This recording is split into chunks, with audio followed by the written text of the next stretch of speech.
So we're meeting to order. We'll start with the Pledge of Allegiance. I pledge allegiance to the flag of the United States of America and to the republic for which it stands, one nation, under God, indivisible, with liberty and justice for all. All right, thank you everybody for coming tonight. We'll start with, I'll entertain a motion to approval of the agenda. So moved. Second. Been moved and seconded. Any discussion on any agenda items? All right, all those in favor of approving the agenda, please say aye. Aye. Those opposed? All right, we have an approved agenda. All right, now moving on to comments and suggestions from citizens. Again, you get 3 minutes to talk. For those online, there's a form that can be sent in to Joe that then forwards to the rest of us. So our emails and phone numbers are out there. So if anybody wants to speak to us, you can. Is there anybody that would like to speak to the board tonight? All right. I see we have our first round of students. Let's go for this semester. So I ask that you please stand up, state your name. We all know what class you're here for, hopefully, and state what you're doing for Valentine's Day. Then I'll tell you what I'm doing. So I'm Caleb Lewis. I'm gonna probably hang out with my girlfriend. Okay. I'm Taylor Crane, and I don't have anything planned for Valentine's Day. good for you. I'm Maya Kelsey, and I also don't have anything planned. Okay, so I double check with my wife to make sure she doesn't do anything. I'll double check every single day this week. And then you'll still get something. Yeah, I will still get her flowers though. All right, thank you. And any of us can sign your papers at the end of the point. So. All right, moving on to consent agenda. Second. It's been moved and seconded. Any discussion on any items on the consent agenda? All right, all those in favor of approving the consent agenda, please say aye. Aye. Those opposed? All right, the motion passes. Now on to recognitions. Tracy Linneman is taking the baton from Ms. Dittmer tonight and doing our Lancer Pride Awards. So I'll turn over to Tracy. Okay, so we're very excited today to honor some special members of our community, the North Sky community. And these people have been nominated by somebody because you go above and beyond in what you do for our district, our students, and our community. So we'll start off with Amy Powell. Come on up, Amy. And I'm just gonna, she does so much, but I'm just gonna highlight a few things. One of the things that Amy started for our community is the North Sky Community Feed Our Children Ministry. And so that takes place at Big Lutheran, 2017, is that right? Making lunches for students that maybe wouldn't have lunches in the summer, and then over COVID, we did a lot of did you help with that as well? Help with that. She not only does the down and dirty work of making lunches, she does the advertising, she does the organizing, the ordering, and the communicating. She sets up groups that come in and help, whether they be student organizations, adult organizations, or just people that stop by and want to help. Amy started it all. She's also very, very important in the Central program started years ago when Mike was young as well. So she helps in that regard. She's also very involved with post-prom and athletic boosters. And you said you love to do the Friday night football games, but your favorite is cake auction. So she was the chair of the cake auction in 2020, 2022, 2023. She's been on the committee in 2024 and 2025. She loves picking the theme and the excitement of the night, and we sure do appreciate everything that Amy does. She has a daughter that graduated in 2020, and then Zach's a senior. And so I know you'll still be around to help and all the things you do. Yes. It's good you've been there, done that. We just want to thank you. So this is an award from the board. It's a committee that has chosen you for all that you do. You go above and beyond, and we're just lucky to have you. Would anybody else on the board like to say anything to you today? I would just say I've had the pleasure to get to work with Amy on a wide variety of projects, so I just appreciate her all-in commitment and always hard work and care for everybody involved. So it's much appreciated. she does it all with another full-time job on top of it. So, just want to thank you. Thanks, Amy.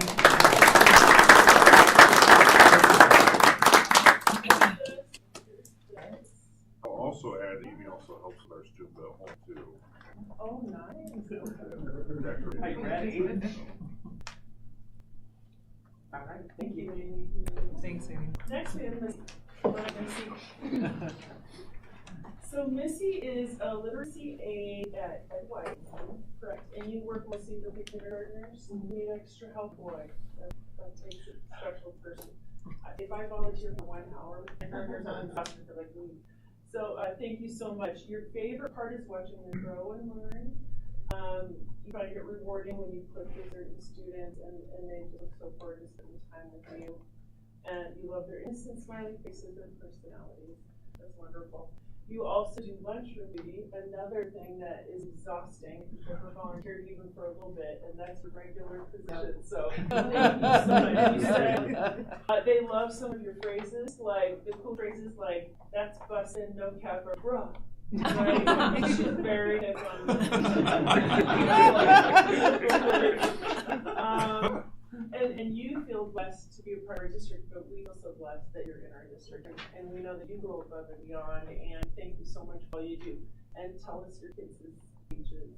Carly's a freshman at Iowa, and then Claire's a junior here, Lydia is a freshman, and then Nancy 5th grade. Very, very good. Okay, anybody else like to have anything to say from Missy? I would just say you got to be a godsend to be working with the little ones like that. And teach them, give them the great foundation that we need for our kids. So thank you very much. Thank you.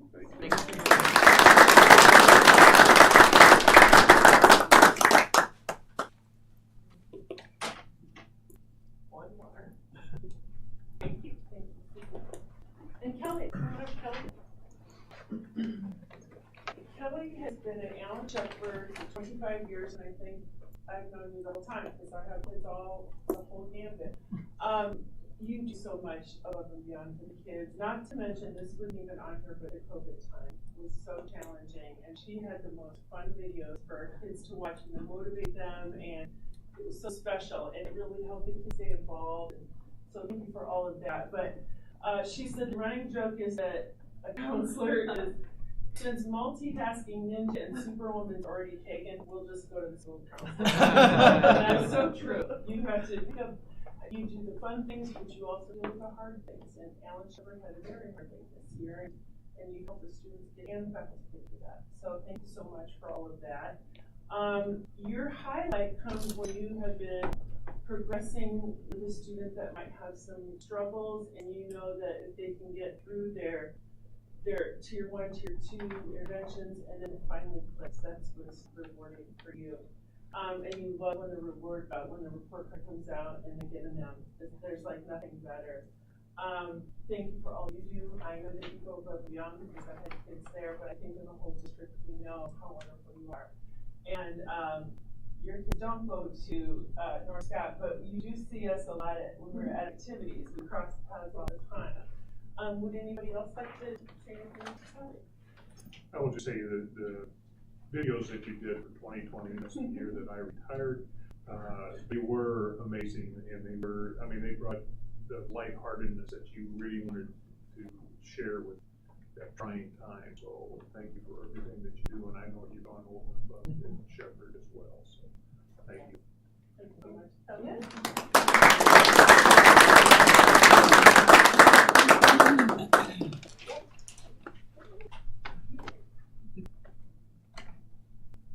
Thank you.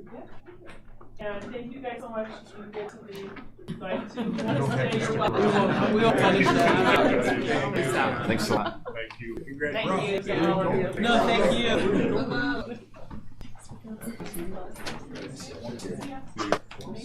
All right. Thanks, guys. Appreciate it. To the second round of recognitions, we have girls state representative. 5 girls qualified for state: Chloe Hamilton, Brent Stevens, Sierra Metcalf, Maddie Rose, and Sage Dillon. How do you say that? Delazane. Delazane. Yeah, so that was great, great to have 5 qualifiers. I think there's like 10 teams total in the state that had that many qualifiers or more, so congratulations to them. And the boys didn't make it, but the boys, wrestling team qualified for dual state. That wrestled this weekend, they got 8. But they were the first team ever in the history to qualify less than like the 10th seed. They were the 18th seed, upset the 4th seed. It's never happened in the history of dual state. So Good. it was I heard. awesome. Excellent for them. And so they will do their districts for individual qualifier this weekend. Yeah. Thank you, Joe. All right, moving on to bills for the month of February, Joe. I have $642,572 worth of bills presented for approval for payment. The items I picked to highlight include a payment to Crop King for $15,045, and that's for a hydroponic greenhouse at the Regional Innovation Center, most of which is being paid for through Lancer Legacy. A payment to Greenwood Cleaning Systems for $34,394 for all kinds of custodial supplies and floor scrubbers for the junior high Neil Armstrong Regional Innovation Center. Thanks to me for the expansion. And a payment to the AEA for $88,589 for hearing interpreter services for first semester kids. Thank you. Make a motion to approve the bills for the month. Second. Okay, motion and second. Any discussion on any of the bills for Joe? All right, all those in favor of approving the bills, please say aye. Aye. Those opposed? Motion passes. All right, we have no committee reports tonight, and we have a couple reports. We'll start first with the K through 12 math resource selection process. And I was talking earlier, I think I received this, about 5 emails because of all the kids in the district, the changes to the math curriculum. You're getting the word out. Yes, you did get it out. I received it too. Oh, good. So I'm gonna go over this with you tonight, and Joanna Johnson is here from our secondary, who represents secondary, and Robin Levy is who represents elementary. And so we'll just talk through you guys. And yeah, we'll just show you where we're at so far. So this is basically the framework for the implementation all the way through the very beginning when we started to think about wanting to do this, all the way through implementing it, teaching it, and reflecting on that first and subsequent years. So we're in this orange phase right now. We've gone through planning the process, establishing where we're trying to get to. We've worked through our rubric and gotten down to 2 choices. And now we're in the review, pilot, and decide phase. So the next thing, we'll bring that back to the school board, and then this will really be the rest of this year, kind of April, May, we'll plan for next year, how we're going to train staff, and then just what teachers need to launch the program. We'll do all the ordering, and we'll set goals for next year, what's important, what we want to focus on through the first year. And then phase 3, like I said, is on subsequent years. And if you want to go to the next one. So this is our timeline. You've seen this before. So we decided which ones we wanted to pilot. We're here in January, and well, in January we did some training, and then right now we're in our first pilot. Some people started on Friday, some people started today. So we have a little bit of variation on when exactly people are starting, but this one will go through March 14th. And then we'll train on the second one. And then, so people will have about a month to pilot the second one, and then we'll make a decision, and then we'll bring that recommendation to the board, so the board can hopefully approve that, and then we'll get rolling on our planning for next year. So a couple of different things that we've really been focusing on through the pilot is really our vision for adoption, maintaining the integrity of the curriculum, maintaining the integrity of the rubric that we use to select the resources that we're going with, and then making sure we have implementation support for our staff. It's a big lift for our teachers to implement a new series, and so we want to make sure that they have this support that they need, the time that they need to do that well, and then of course being responsive to our students' needs. It's implementing with integrity. So what does that mean? We know that resources are designed by experts who know how to create curriculum. There's critical components of curriculum they're intentionally designed in specific ways. So we just wanna make sure that we know what those are and that we're adhering to those. So we'll work with the vendor, whichever one we go with. They'll help us know what are those critical components we wanna make sure that we're sticking to and where to have flexibility. So implement with integrity. And lastly, I talked about the rubric. We use a pretty extensive rubric to narrow down our choices. And so as we go along through the years, we wanna make sure that we're still sticking with those things that were important to us in the rubric. Okay. So that's kind of what's moving us. You guys jump in whenever you want. So narrowing our selection. So we started with 4, and I've talked about this a little bit before, but this is EdReports. It's an organization that rates curriculum resources. And the state, their first criteria, we have to be all green on EdReports. So that's what we started with, being all green on EdReports. It's something that was K-12 and then also vendors that are responsive. We know that we need the support of our vendor as we move through this process. So we needed, obviously, vendors that are going to be responsive. So that was one of our criteria. If you're interested, this is the rubric that we use. I've talked about a couple of times. We gathered some additional information from our staff. Staff were able to reach out to colleagues that work at other schools, just gather some other additional information, feedback from other people. And then we just used a voting process to get down to where to. So this is where we landed. K-6 landed with Illustrative by Imagine Learning and Envision by Savas. And then secondary landed with Envision, again by Savas, and Revealed and McGraw-Hill. I just had them for all some reasons kind of why we picked these. Again, if you guys want to jump on any of this, feel free. They really were excited about some of the inquiry-based things that were in a number of the resources, some things that really were teacher-friendly. That was important to folks. Differentiation, that was important as they looked through the resources. And things that they really thought would be easy for students to use, that was important. Each time I remember one of the teachers saying, like, there's just a ton of words on this page and it's math, and we want it to be accessible for everyone. So we don't want just a ton of words on a page that's going to be a robot that automatically, when a student opens that up, they're like, no, this is reading, not math. So those were some of the things that the teachers rallied for. Was there any concern, or is there any concern that you have different vendors at different levels? No, not really. This one is the same, which is nice. We could potentially get K-12. So Envision is the same as Imagine? No, so Okay. K-6 is piloting these two, Okay, and 7-12 is piloting these two. This is the only one that crosses okay. across both.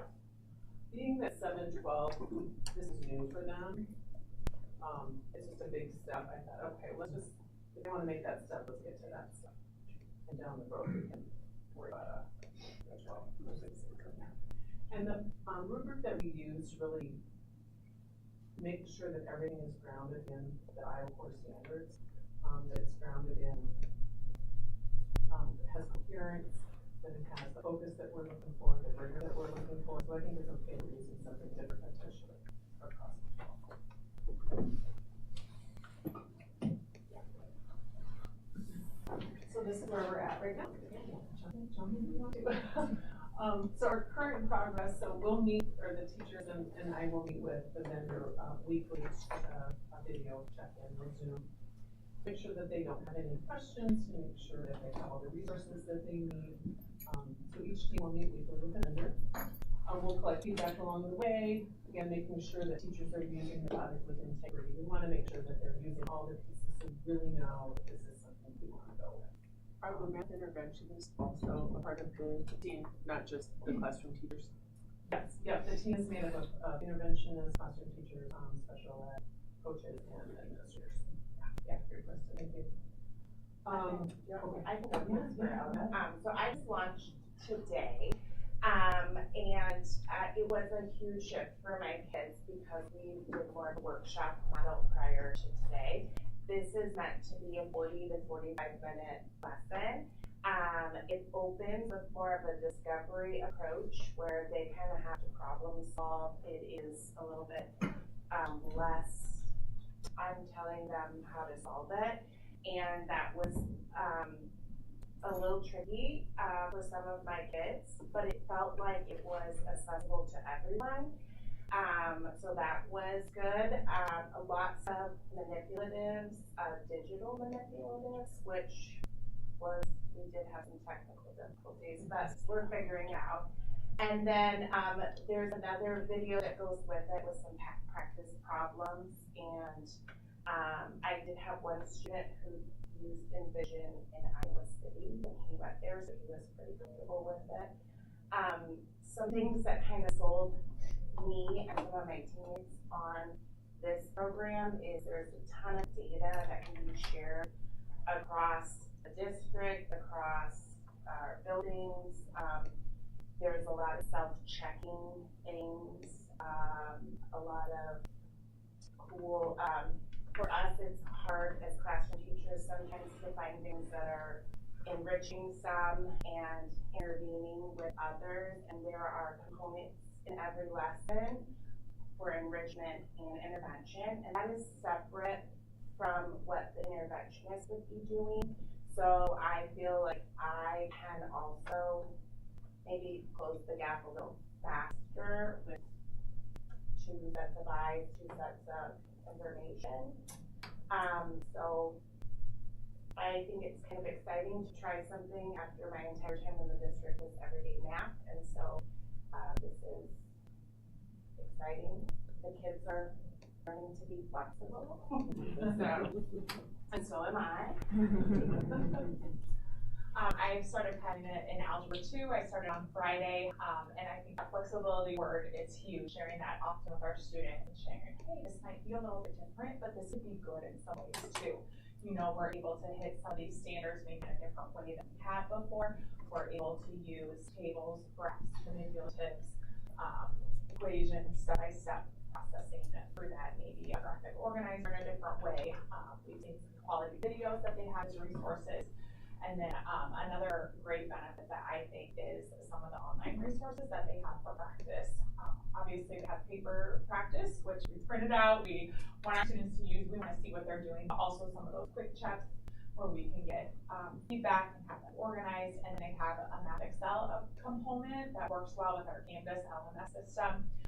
So we can have students practice problems in that way. They can get instant feedback. There's check for understanding. There's help me solve this buttons. There's explanation that they can click on and help them through some of that process. So I think there's a lot to sift through. As teachers, we've been collaborating a lot with trying to decide how best to teach our students with this and teach it with fidelity and teach through the process and stick with it and ask really good questions. I've been very pleased with Envision and their quickness to answering some of our questions, whether it's with email or we have like a question board that we've been using.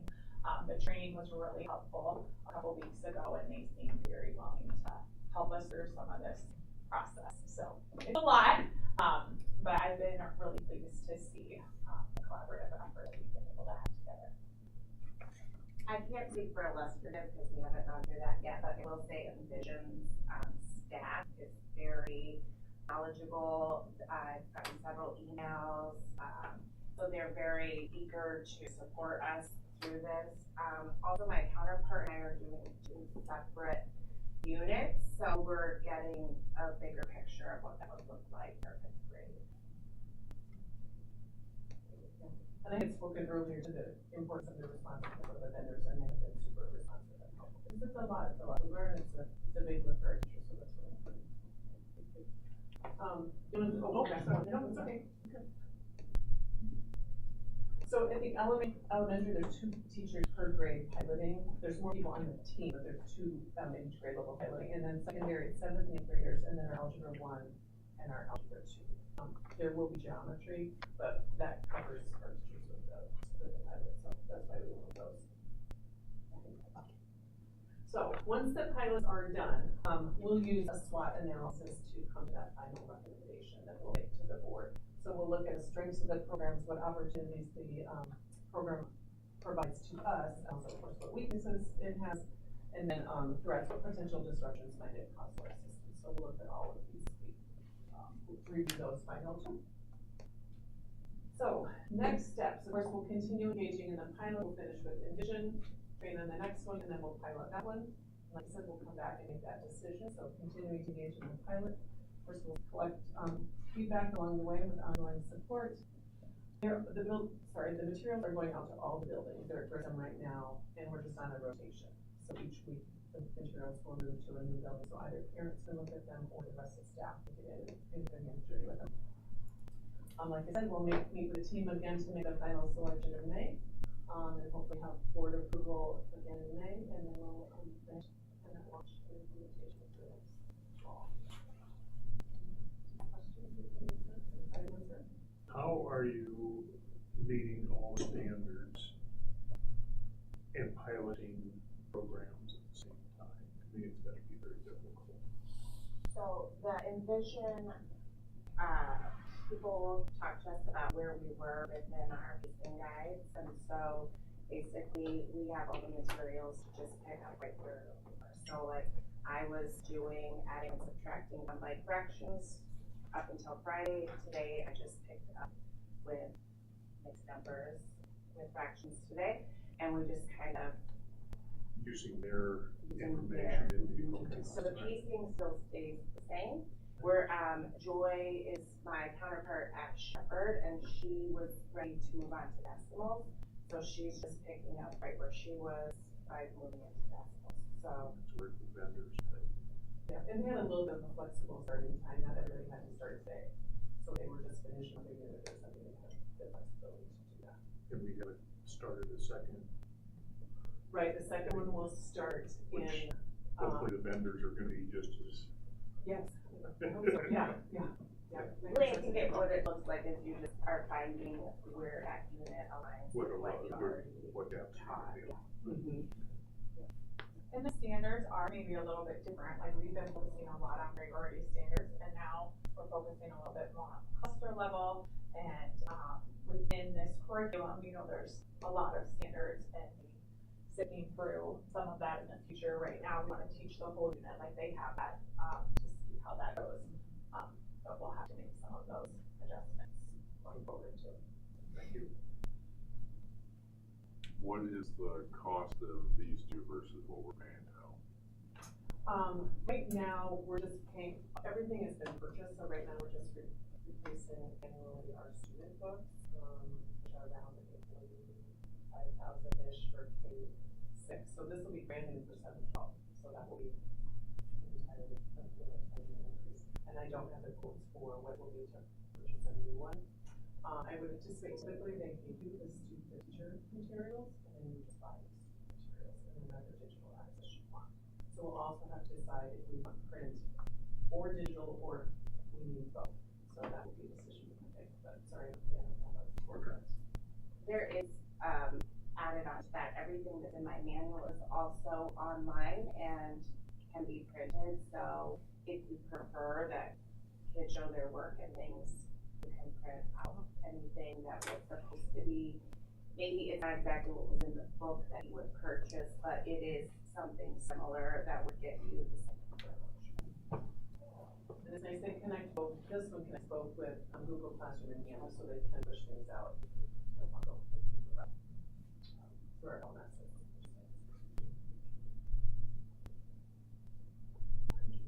Thank you. Thank you. Thank you, guys. Thank you.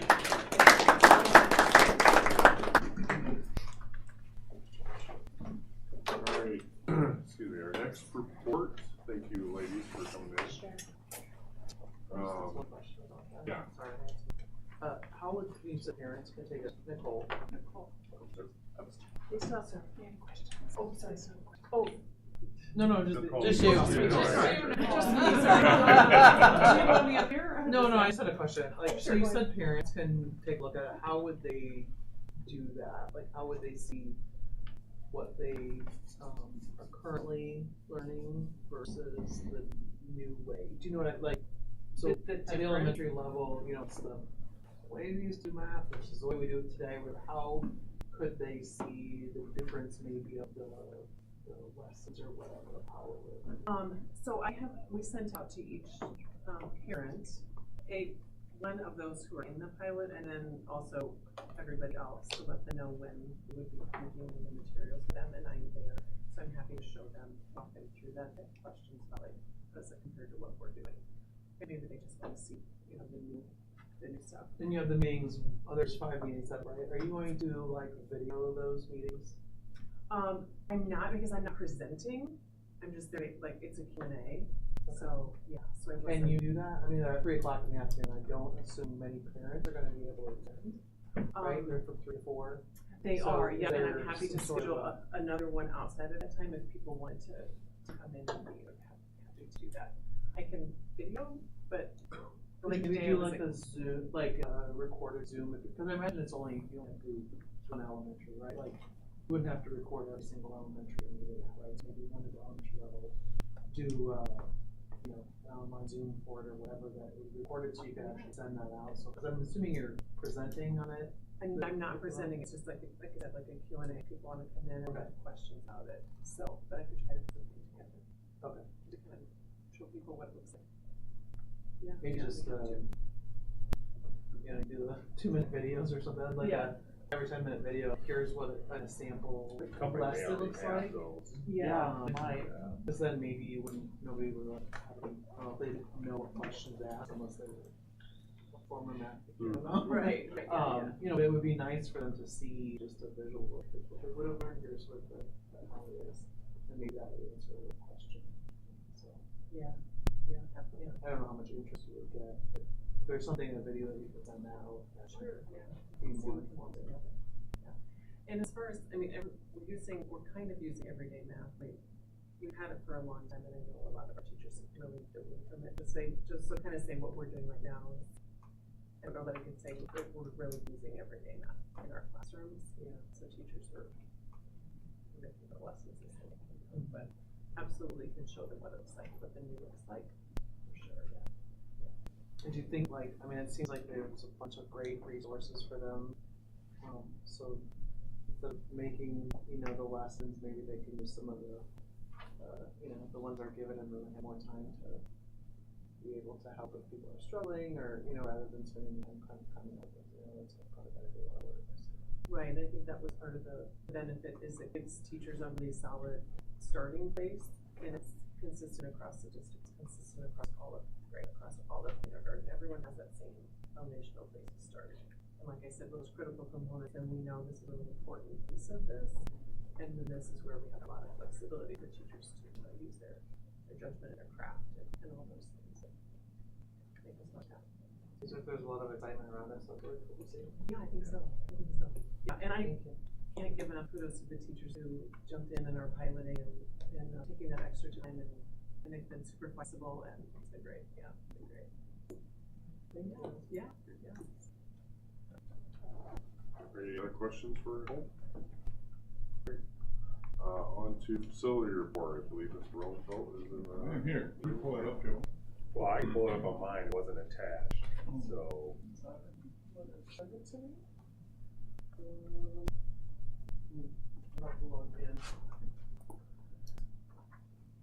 Yeah, just go ahead and go through Vision 2025 is first. Okay, we're getting down to the very end of the Vision 2025 stuff. All that's left at most of the buildings is just punch list items. They're getting checked off, not every day, but a couple of weeks, so we're getting those down to nothing. There was only a few punch list items up at Armstrong, so that was good. Over at the junior high, there was some punch list stuff we're still going through. Up at Shepherd, there's still some stuff going through. Down at regional, there's quite a list actually going. Just not a bunch of big stuff, just little stuff we're going through, getting it all done. So. Yeah, and then Shepherd, they got the electricity, I talked to them about the updates on where we're at with state approval on the 4 projects. Those should be coming here to an end soon. Hopefully the kitchen will be up and running here in the next week or 2. They were gonna get the electricity hooked up today I think is when they were doing it. And so, and then solar wise, still just in waiting for winter to get over with. So, you know, a few more weeks and then we'll get started back on those projects. So transportation and wrestling are up and running, correct? So, transportation's up and running. Last Tuesday, Alliant took We meet from inside the building, outside the building, it's one of the requirements they, and the cost of the district. So all we're doing is wait for the paperwork to get approved on that, we'll turn that one on. They were down all last week installing all the hardware on Innovation and Grissom and Armstrong. So all we gotta do there is put panels up, and once the panel's on, we can go through the paper process again and stuff all online. Still waiting on Eldridge and Long Grove to come back. So Eldridge, we have an application in, and so they are processing it, and a lot of it is their grid has to, you know, they know what their electric grid can handle bringing in, but if all of a sudden we have a new customer shipping out, well, that grid's gotta handle that same electricity, and so they hire a company to come in, take a look at how much we're gonna produce, how much their grid can handle, and so that's part of the big decision on whether small utility and how much solar panels they can really handle within their own grid. And so that's what then Long Grove will have to do the same thing. Is our regional innovation center outside of Eldridge? It's Mid-America. It's in America. Yeah, the Eldridge picks up the part, there's that big transformer station Right right across the street. across the street. Okay. The building south of that, so we got picked up with Mid-American in lieu of. That was the advantage of the location. We knew we had Mid-America, plus Mid-America gave us $17,000 rebate in energy efficiency of that building too. Same with Neil Armstrong. We just received a check for Neil Armstrong for the energy from Lion. So yeah, there's a big advantage when, you know, those companies have followed the state laws. Right. Yeah. Okay. And then just update on current work you're doing with the next slide. Yeah, we're still working on getting the temperature controls all online for the new buildings. That's been more of a challenge than we anticipated, but it's coming along. Working on summer project stuff, an RFP I'm creating, gonna go over that and get the RFP out so we can start getting the business stuff on summer projects. So. Scott, where did you post the RFP? Excuse me? Where did you post the RFP for the summer project? It hasn't been posted yet.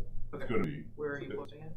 It's gonna be posted on our website and And we'll put it out. We'll get word of mouth out too, and then I don't know, whatever that other web. We can find that website. I always get the name of it. it'll be on our website for sure. They're not, but they're RFPs, not bids, and so because they're not that kind of big projects. But what we want to do is get as many contractors to come in and say, hey, here's the projects. Here's the different construction ones that are grouped together. Can you do that? Here's our painting. We want multiple painters, not just one. And so it's really getting that word out. And so right now, on the 21st of this month, he's planning on having the RFPs completed for it. And then we're sending out invites. We'll try to get people invited on the 28th, meet with the contractors on the 5th of March, and then have them get their RFPs to us by the 14th, the time spring break starts. And the whole purpose is, you know, we have these projects, they accumulate to a lot, but they're not big all, and we do have one project that may not hit that deadline, depending on an architect. We need the architect work done in order to do that project. So. We have a list of all those projects. Yeah, yes, I'll share with you. It was the same list. So It's just the the same ones list that we're last looking at for this summer, which are on the right side. The showers in the auditorium, which started last year, they'll get finished up. The remodeling of the FEMA room at John Glenn, that's the big one there. We have our temperature controls, the last phase of it. The cafeteria roof in the high school. They're removing a small room that was what we call the green room in the high school. We never use as a green room because you can hear noise. Expanding the tech room for that one. High school girls locker room, junior high sound panels in the cafeteria. There's painting in the junior high, music room shelves in Ed White, resource room shelves in Ed White, John Glenn, additional cabinets. John Glenn had 4 rooms with cabinets on the hall, and removing some carpet. We like to get asbestos tested too, just in case it is under that carpet. Didn't have that done at John Glenn. A washer and dryer, adding that to that facility too at John Glenn. The locker rooms, is girls' high school or Girls' high school locker room, what's that? Yep. Alan Shepard, painting hallways, Alan Shepard, exterior doors, painting exterior doors, and updating the media center. That's the project where we'd like to get So we can isolate that library more by making it one hallway. So then Chad can have his staff go down the one and then use the other one only for emergency. It really makes it a room for that. And then Virgil Grissom, there's 1, 2, 3, 4 cabinets and blank panels in the office for class. At one time they had glass in there and they put up panels and get back to that view the way the office has been reset up. So those are the projects that we'll get together and. I thought we had the visitors locker room on there, or the visitors concession stand at one point. It is, it's on, yes, Okay. yeah. That was get done. Yeah, yes. Thank you.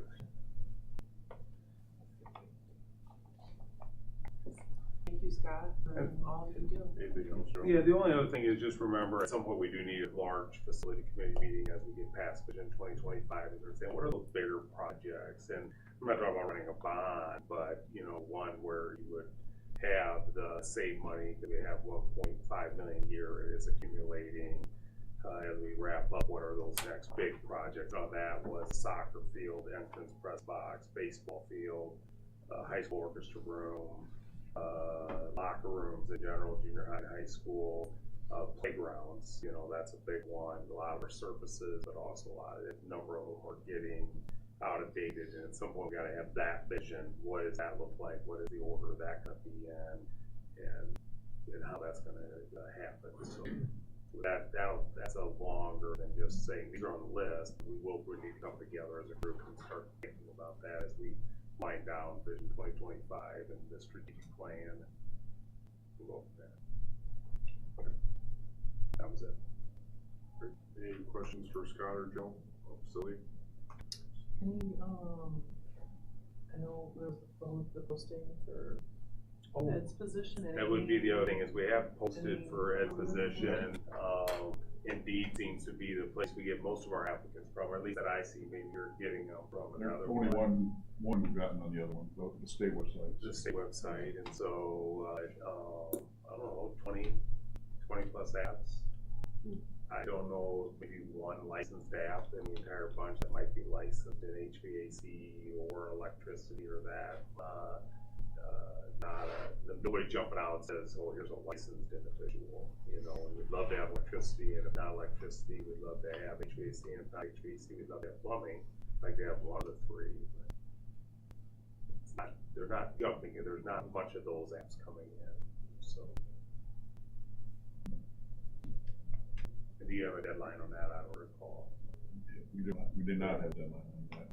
Sooner the We'll better. give it a couple more weeks and then take a serious look at them and say, okay, where are we at? How many qualified apps do we have? And what direction do we go? We need to get somebody in there so we get them trained. White is still here. When do we anticipate having that larger facility meeting, Joe? What are you thinking? With the strategic plan and all those meetings going on, I haven't really thought about when. I would assume toward the end of the strategic plan, summertime is part of our, to me, it should also be part of the strategic plan, right? That's usually one of our categories, and so it should be naturally part of that process. Okay. Anything else? All right. Thank you, gentlemen. All right, moving on to admin reports. We will start with Mr. Green there on the end. Perfect. A couple of highlights. One, just opening up our building here. That was a lot of fun, so thanks for coming out to our ribbon cutting. That was a lot of fun, so thanks for joining us on that afternoon. But a highlight since then has been our first LEGO League. They qualified for the state competition, which is awesome. They were out in Ames where they participated against 60 of the best teams in the state. They did get a second place in the core values category, and I think that's just a phenomenal feat for those kids. Just really exemplifies the great things that we have going on in our building and how hard those kids work for their LEGO robotics and just everything that they did. So really, really proud of them. It was really fun to see them come together as a team, work together as a team, and compete as one unit. It was really fun, just their excitement on their faces, both going to the competition and even that Monday when they returned. Just lots of fun for them. Okay, thank you. Jeff? Yeah, a couple different things on here. Probably the one that I wanted to point out was in Benton, Iowa. I just want to thank Lisa Huber. I think it's her third or fourth year in a row leading our Benton, Iowa. We teamed up with Grissom and had a showcase at Allen Shepard in our Commons. Our building, I think, had 9 inventors. I think Kyle, you had 4 or 5. And so we had a bunch of different displays put up of all the different projects the kids made, and parents got to come in and go around and see all of them. Kind of our little mini Shark Tank opportunity for the kids to showcase their designs and their projects, and happy to see that continuing on. And we had our bingo night the other night and had a great turnout. Thanks to all the families that came out and our PTO that put that on as another fundraiser for the school. Hey Chad, I received 16 letters from your 6th grade students. Oh, yes, letter time. It was quite interesting. What were they arguing for here? The later start time, so I think you need to tell your parents to put their kids to bed.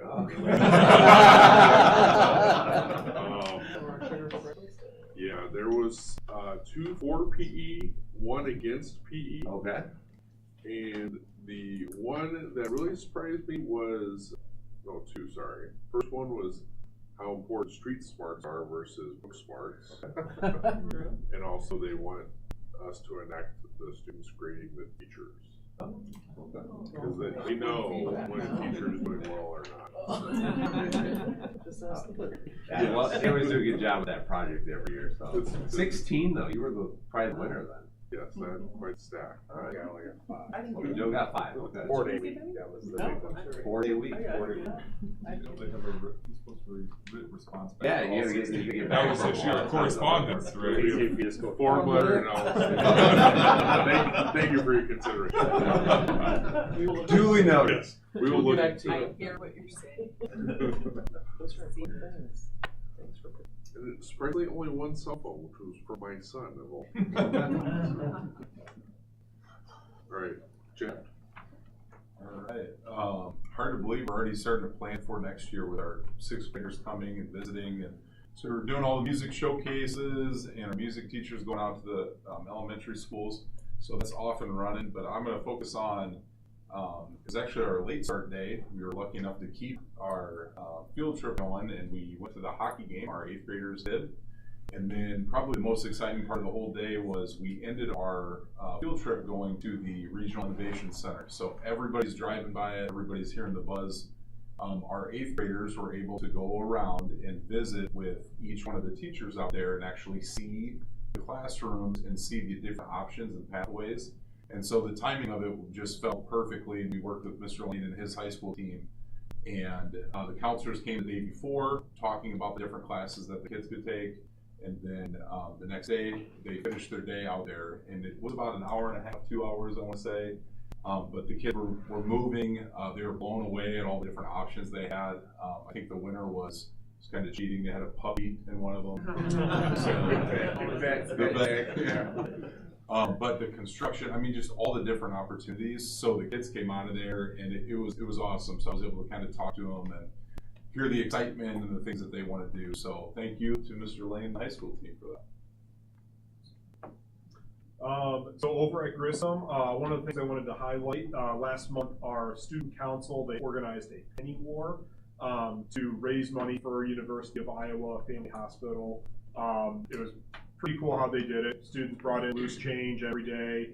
Pennies were positive for their class, and then you could take away points from other classes by putting nickels and dimes and quarters in the others. So it got pretty competitive throughout the week, and kids really got into it, and it was actually really fun. We had it up in the office, and every day you would hear different, grade levels, plotting against which grade they're going to pour all their change into the next day. And so by the end of the week, students had raised over $1,100 that we could donate, which was awesome.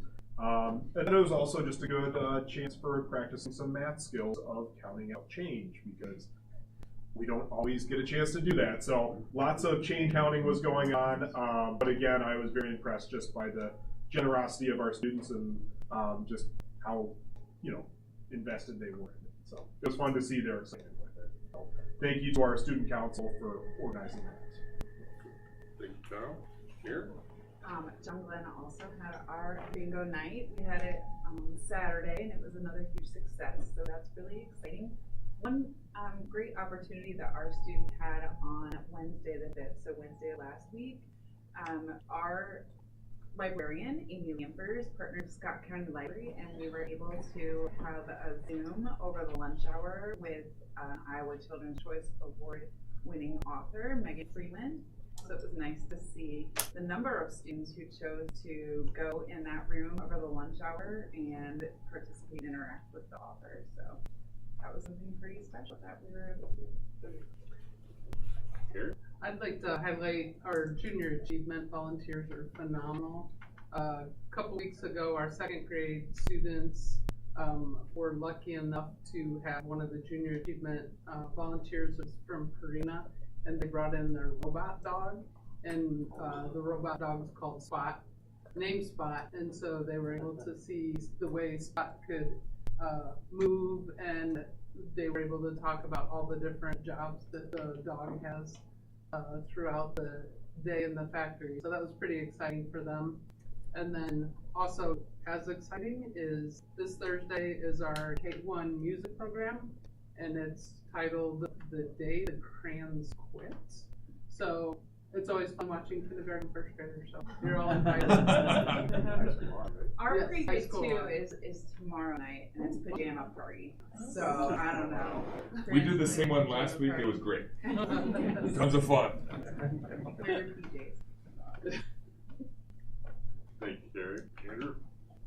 It's been a busy 3 weeks at the high school. I want to highlight a couple things, but highlight the first thing are the Regional Innovation Center. We opened up classes for second semester. That actually bumped to the 23rd because we had that cold day. So that's the first ever class right there, the group of nursing aid, CNA nursing aid with Mrs. Peterson. And then the next two are, scroll down, is Miss Onkin's class. And then the plumbing kids are already putting together their plumbing kits. So we got a tub and a sink there. So Mr. Heeman's learning along with them, and Paul Peterson's been in, and then some electrical people have been coming in too. Thank you, Molly, for having your husband reach out. We'll get him in there with the electrical too soon as well. I meet with Corey next week. So, piggyback off some of the stuff we talked about in the fall, we switched our MTSS win time, so I tried to target my walkthroughs around the lunchtime into those. Just some highlights there. We had a really good one with Miss Daly. She had kids doing a scavenger hunt, and it was kind of fun. Math I used to be able to be real good at 2 decades ago. I looked like I was reading a foreign language there. So, but it was good to see the kids. They were doing scavenger hunt. They had one on each spot, and they were rotating around. They're kind of competing against each other. So I think it was an enrichment strategy because there were kids that were kind of already grasped it, but now they're challenging themselves.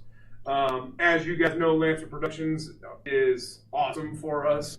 I have loved every show I've been to, starting with Beauty and the Beast last year, and then the ones we've had this year. But this one, I think, was my favorite, and I can't even believe they get my 3 and 5-year-old to this piece of it, where they had the fun games in the hallway beforehand. So they had, I think it was an hour before, they had face painting, they had fun games where kids could win prizes, and high schoolers helped out with that. So that was super cool. And the performance, if any of you guys saw it, was awesome. The two bad ladies are still being talked to about at our house, and then my girls keep singing Right Before Your Eyes, so which is kind of the song in the play. So it was a good play. And then last but not least, Chad gave me a shout out. Oh, we got wrestling. The 5 girls that were wrestling, I had the privilege to go for about an hour and a half before I got back to the Regional Innovation Center, but that's a picture of Sage on the right.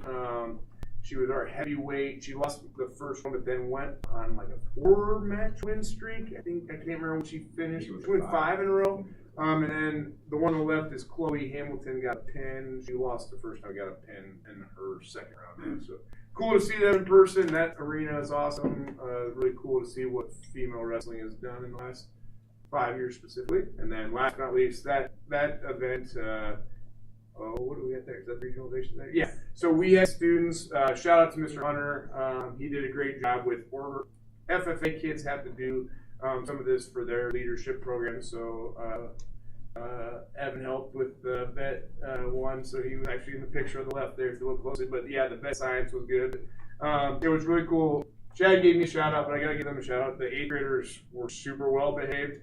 They went in each one. They were engaged. They were looking. They were asking questions. We had probably 15 high school students helping with presentations. So all in all, a great event. There's a lot of excitement about that building, but then there's a lot of excitement within the 6 programs we highlighted there. So it was a really cool event. Thank you. Do you know when you're gonna reschedule the freshman orientation? We are going to do a virtual one this year. So I was actually going to do my piece today, but Josh and his student helper got a little bit busy. So I'm actually going to do my video on Wednesday. I think Dan was going to schedule his Wednesday during third period, but we're going to piece it together with the counselor to get a presentation video out, hopefully by Friday at the end of the day. So, perfect. Thank you. I think you got that out in your 8th grade message to us at the end of last week. Yeah, the newsletter. Yeah. I apologize, I didn't read that one. Yep, no worries. My bad. Mother Nature didn't cooperate. We're gonna write the letter. That's fine. All right. I'll add it to my second emails. Heather. Mine is a coming highlight. Family Portal's opening in Achieve, so it's big for parents with students with an IEP. Their launch date is the week of February 24th. So I'm working with Michelle to roll that out through social media, newsletters, and then I'll work with our special ed advisory committee and some of the parents that'll have access to the parent side, and then host another parent night in April and have them like share and answer questions and like kind of learn together. So does that mean we'll be able to sign the IEP in there? you can, so they say. It sounds like Not a it's great warm fuzzy. hey, it's Achieve. It's Achieve. Always approved. But no, yeah, you should be able, you'll be able to see like everything up to date, like as a data point put in, you'll be able to see it, you'll be able to see all the documents, and then they can share drafts back and forth. We supposedly can sign everything there too. Okay. Thank you. Nicole, anything on curriculum cabinet? Yes, we're working on teacher leadership for next year, just looking at what the needs are in the district with our building leadership team. So that's as far as we got, and next month we'll kind of put that together and figure out what those roles will look like for next year. Thank you very much. Thanks for the walk around the district, in person / virtually, because we're all here. So, anything else for the administrators from the group? All right, no old business tonight, and knock on wood, we have no change orders. So, everybody's excited about that, especially the people here to the right. All right, so new business, we have one student home contract or whatever. So included in there's a proof. And I didn't know if he told you. Go ahead. Dave kind of asked me if I do this. He got a bid from Mike's Floor Pro. He also reached out to Carpet One, Northwest Carpet One in Davenport, but they never got back with the quote. So he got the quote, and he said there wasn't a discount, but I think that's a pretty reasonable price. So I guess doing an approval for that. I guess I'll try to answer questions if you have any. Or Joe can't. Sorry. So, looking for, I'll entertain a motion. I move that we approve the student build home bid for Mike's Floor Pro. Second. Been moved and seconded. Any discussion on this item? All right, all those in favor of approving the student build home bid to Mike's Floor Pro, please say aye. Aye. Those opposed? All right, motion passes. Now on to retirement incentive, Joe, for certified staff. Yeah, so tonight, including your packet, is a resolution we have to pass in order to offer it. The information behind why to offer it is we look at the budget going into this year. 2% gives us zero new money from SSA. We generate 2% in several of the other categories that we get, but nothing that's a bulk of our money. And today the House came out with 2.25. At 2.5, which we thought was realistic, would have given us an extra $100,000 or $100,000 more. 2.25 would then be about $50,000 more. And 4 years ago, I think 4 years ago, maybe 5 years ago, we're in the same boat. Is you try to generate money in order to aid your staff, and then also give a raise. You know, you'd hope it hit inflation. We're probably not going to hit inflation. You know what kind of money. For example, the last 2 years, our settlements were a total for all staff $1.2 million. Last year was $1 million. And right now, we're generating just around $500,000 of potential new money. In order then to try to close or to gain more money, that's when you offer early retirement. And so it really needs to be a win-win. I always tell our staff, and we know it's a win for the staff when we offer something like this that we're offering. The win for the district is we need the money, and there's the savings, because you're also you're weighing out the negatives, right? It's still a teacher shortage, and so when somebody leaves, you wonder what you're going to have. Hourly people, we've done that in the past, it's not a huge savings because they only have 5 steps. With the teacher, we can averagely say that we can save about $30,000 if we end up hiring a person who's brand new out of college and versus somebody with a master's plus. Now, there's no guarantee, because I don't tell the principals, here's your price range, go hire somebody. I say go find the best person, and then we'll so we don't always save with retirees. But our best guess is we could save on an average about $30,000.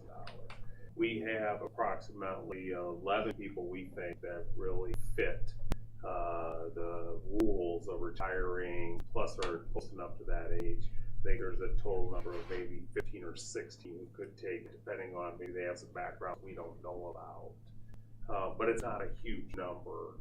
We're not anticipating 30, 40 people by any means. In fact, we had to estimate 3 to 5 might be realistic, where 10 would be great from a financial standpoint from us. And so what we're recommending is this resolution, and I'll read it because it gives the details of it. The North Scott Community School District will provide, effective for the fiscal year ending in 2025, a supplement benefit for certified employees who elect early retirement and meet the eligibility requirements set forth by this resolution, wish to retire voluntarily from service of the North Scott Community School District.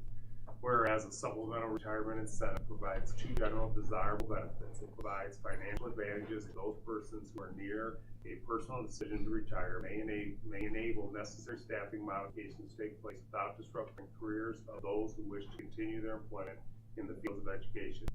Be it resolved by the Board of Directors of the North Scott Community School District in the County of Scott, State of Iowa as follows. Whereas Iowa Code 279.46 allows local school districts to adopt a program for payment from the General Operation Management Fund funds for monetary bonus, continuation of health, medical insurance coverage, or incentives of encouraging its employees to retire before a normal retirement date as defined by Chapter 97B. It also provides the local district may levy for the cost of the program available to employees who are at least 55 at the age of 55. Whereas, as the discretion of the Board of Directors, supplemental retirement incentive may be modified to complement the provisions of an early retirement program as long as it does not discriminate against the employees in accordance with the Federal Age Discrimination Act, ADA, and the Older Workman Benefit Protection Act program, OWBPA. Therefore, be resolved, the North Scott School District hereby establish the following provisions that implement an early retirement program for those certified employees submitting an application to the Board Secretary by 4 p.m. on March 14th, 2025 for retirement to begin the first day after the expiration of the contract for fiscal year 2025. A program life, Section A, program life, the early retirement program will be effective June 30th, 2025. Employees participating in the early retirement program will have an effective start date of July 1, 2025. B, availability to certified staff who complete at least 15 years of consecutive service of the North Scott Community School District as of June 30th, 2025, available to all certified staff who reach age 55 or will reach age 55 on or before June 30th of 2025. All certified staff wishing to retire under this provision must apply for retirement on or before 4 p.m. on March 14th, 2025. For the retirement to begin the first day of the month after the expiration of their contract. Failure to submit paperwork by that date will render the employee ineligible for the benefits under this resolution. Benefits. When the employee is eligible and elects to retire early, the employee shall receive either option 1, the employee who are on the district's health insurance at the time of retirement and who will remain on the district's health insurance plan for an additional 12 months, or for the employee of the district's health insurance plan at the time of retirement and then qualify for Medicare, receive $50,000 paid out as follows. The benefit will be paid in 4 equal installments, deposited in a medical reimbursement plan. The deposits are intended to be used as pre-tax basis for the retirement employees' medical expenses, and the benefits will be paid in the September of 2025, September 26, September 27, and September of 28 in the name of the employee into a medical reimbursement plan. Or option 2, the employee who are not on the district's health insurance plan at the time of retirement receives benefits of $50,000 paid as follows. The benefits will be paid for equal installments deposited in a 403B special pay plan.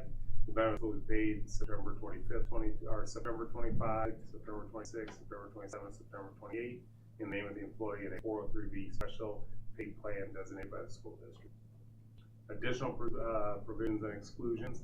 An employee eligible to retire under this resolution waives all future rights to apply for employment in a certified staff position with the North Scott Community School District, with the exception of performing substitute service or other employment up to the salary limit set forth in 97B.48A, regardless of age. A covenant will be signed on the form provided to indicate the agreement to not reapply for employment within the district at any time in the future. An employee eligible to retire under this resolution waives any rights or claims which he or she may have. The early retirement is not available to any employee who wishes under the consideration of contract termination and is currently on suspension or administrative leave, or has received notice of staff reduction prior to submitting the request for acceptance of resignation. Employees participating in the Supplemental Retirement Incentive Program may enter into an agreement by executing the North Scott Community School District Early Retirement Program Beneficiary Designation Form, which will allow the participants here to receive the balance of the retirement incentive due to participation in one lump sum and event the participation's death prior to the receipt of the stipend. If no such beneficiary designation is completed as of the date of the employee's death, any further benefit due under the terms of this resolution shall be paid to the retiree's employee's estate. Pursuant to Iowa Code 509A, a school district employee who retires is allowed to pay for and participate in the district's group health plan at a group rate until he or she reaches age 65 by meeting requirements of the insurer. It shall be within the discretion of the board to determine if special circumstances exist whereby the board may accept or refuse any applicant or waive any parts of the eligibility criteria when deemed necessary for the betterment of both parties. That cost reduction shall be appropriate at the discretion of the board. Nothing herein shall limit the school district's ability to prospectively change the term of its existing health and meter medical insurance coverage. This includes the right of board direction to modify the plan benefits, to change the insurance carrier, and the right to change the benefit administrator. This resolution in no way guarantees participating employee any certain level of benefits during the term of the employee's participation in the insurance benefit portion of the early retirement program. Retirees and applicant dependents are subject to the rules of the school district's insurance carrier and are required to obtain Medicare coverage if available. All other provisions of the early retirement program offered to the North Scott Community School District Survey staff shall be in accordance with the said rights and privileges of such employees under the applicable law, policies, administrative rules, and provisions of the district. So you don't have to read it. Yeah, more than I thought it was going to be. When I saw the fourth page, I'm like, oh, it's still good. Wow. So you just need a motion. And so, yeah, in order to do it, to offer, you have to Make a motion to approve the retirement incentive certified staff. Motion is seconded. Any discussion on this agenda item? I know it talks about that you can do allowable levy to pay for this, or the management, we don't need to cover. Yeah, and the management fund does, and that's what we put in the management fund, and we calculate that into that mill rate. I don't know if you've done any calculation yet. If the big picture question is how it's going to affect our tax rate overall, I think it'll be comparable to the prior year. There's some room there. Obviously, we'll talk more about it in March, but I have been throwing numbers in with the carryover and the estimated number of people that we have. I'm not concerned, if that helps. Yep. It goes back to what I say a lot. We're very blessed to have the diverse and large tax base that we have to allow us to. Other districts would love to do something like this, but their mill rate would go up high that they just can't do that to their management fund. Any other discussion on this? Just need, Joe, are we still receiving money from the state to make certain that all our teachers are up to that requirement from last year? The TSS, yeah. Right. So that law was a 2-year law that was put into place in order to to look at our beds document and then give us the money for people who have to get to that step. Not everybody necessarily in between. And so, but what the governor did propose last week, that not only do they that, they add 2% to TSS, if that, or the whatever the SSA increase is, it also goes on top of that. Because otherwise, you're also losing money if you don't raise that. So hopefully that would go through too. I don't know. Kind of intriguing this here. A little bit. Very tight budget. Yes. Yes. All right. Any other discussion on this? All right. All those in favor of approving the retirement incentive for 24-25, please say aye. Aye. Those opposed? All right. Motion passes. Thank you, everybody. Now on to superintendent's report. Yeah, the enrollment report's in there. The one thing I would mention, just publicly again, open enrollment deadline, March 1st, in-house and external open enrollment. And so it helps us balance out class sizes and do that. But March 1st is the deadline for next year. Kindergartners is September 1. But what I would tell any kindergarten families, we set our class sizes in the spring.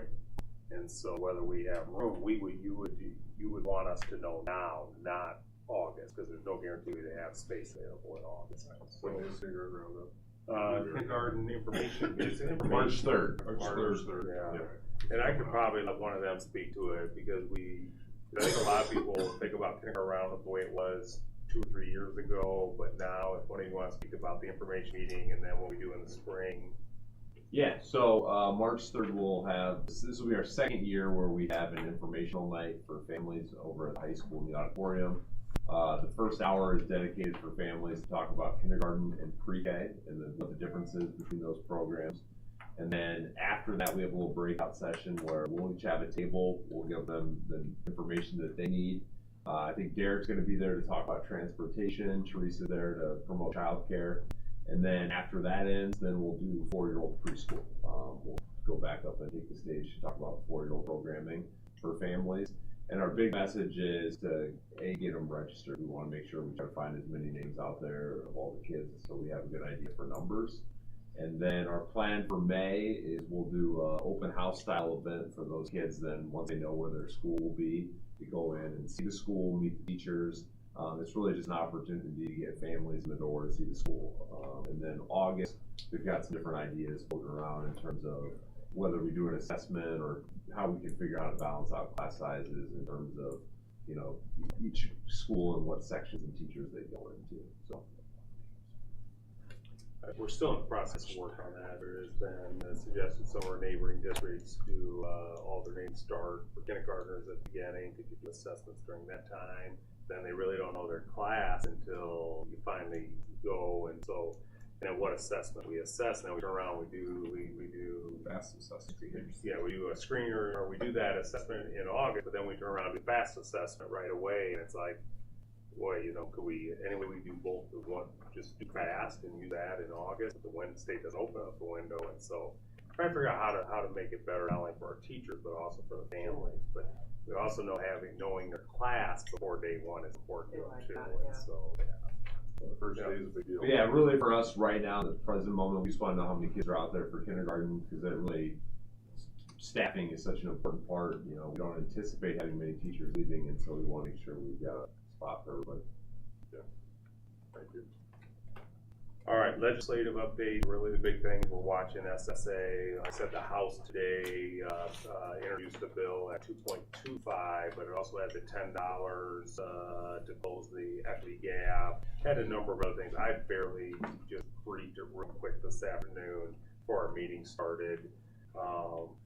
What I don't know is whether that's an agreement with the Senate already, or is that the starting point and they're debating over 2 and 2.25, or how that's going. We're hoping they get done. We're hoping this week. Technically, the law says it's supposed to be done Friday.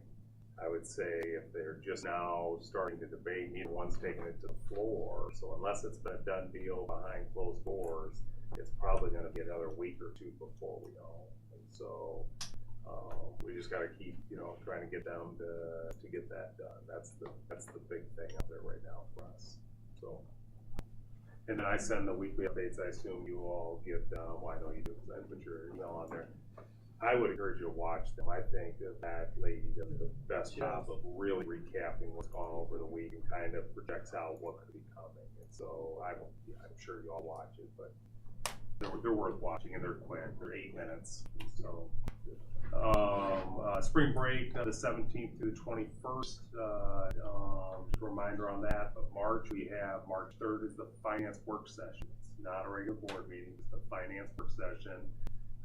Hopefully Joe isn't guessing on a lot of stuff, and that they've actually settled it. But remember that we're within now a few days of before spring break where we have to tell the county, and that's our highest mill rate it can be. And so that's why we need state to do their job. And then March 31st is the board meeting. Did meet with the AEA on our contracts for next year, 25-26, and they're really trying to work through that process.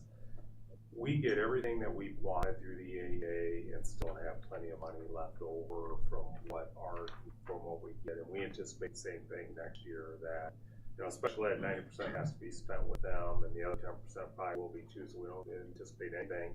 We hope they can fill the ranks better this time, now that it's more secure for special ed.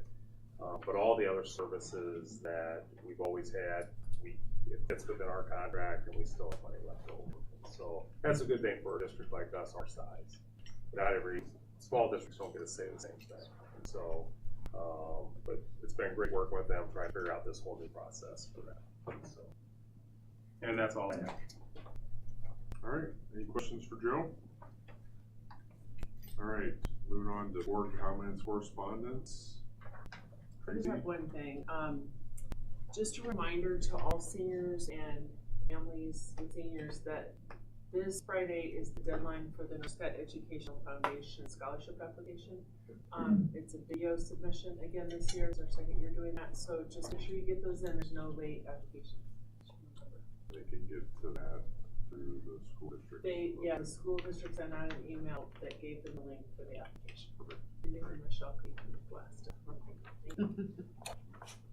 There's a lot of money out there. Thank you, Tracy. I think the video is easier than writing up an essay. I got the opportunity for Rotary to watch them. It's so much nicer to watch a kid talk about themselves and doing that than it is reading essays and just wondering, you know. I really like that process. I do believe we also don't have some accommodations if there's a student that maybe is unable to do video submission. So that would be reaching out to someone, and we can make accommodations for that. Thank you, Tracy. Anybody else? All right, I'll entertain one more motion. Make a motion to adjourn. All right, all those in favor? Aye. All right, we're adjourned.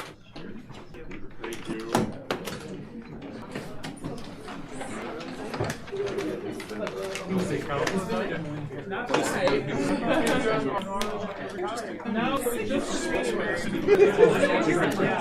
Wait, that article.